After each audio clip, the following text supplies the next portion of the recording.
course, I'm going to go back to that conversation about trust because you have a really handy framework for tackling a lot of the concerns that you mentioned. I know it's a huge concern across our ATD community. I'm proud that we have a lot of folks who are interested to use AI, but they're very cautious because they care about the ethics and the governance and trying to understand how to operationalize human oversight. What does that look like? So, how do you address that with your WISE at AI framework? So, Wise at AI is really a space to have a conversation, right?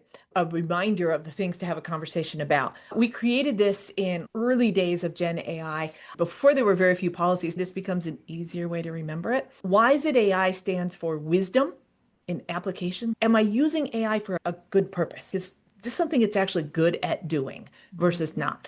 Inclusive and inclusion, thinking not only about inclusion from a historically and a belonging perspective, but also what data do I include?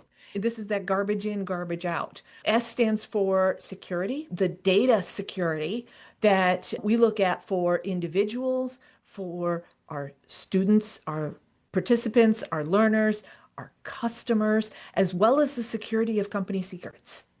E is for equity. So this kind of rounds out the wise part. E is for equity. And are we being fair to the people who are creators of content that is used by AI? Are we being fair and equitable to the people whose lives are impacted by decisions made with AI?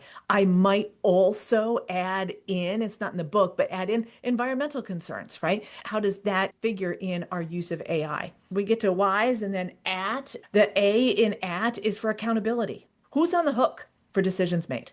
Then T is transparency, which is how do we talk about and be very, very frank with people about when AI is used and when it's not. And that will be a moving target because you know what? In the old days of machine learning, we just called it good computing.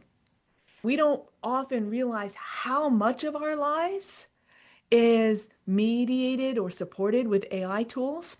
So on our team, we come right out and say, hey, this was generated or supported or edited after the use of AI. Probably in 3 years, folks will think that's pretty quaint.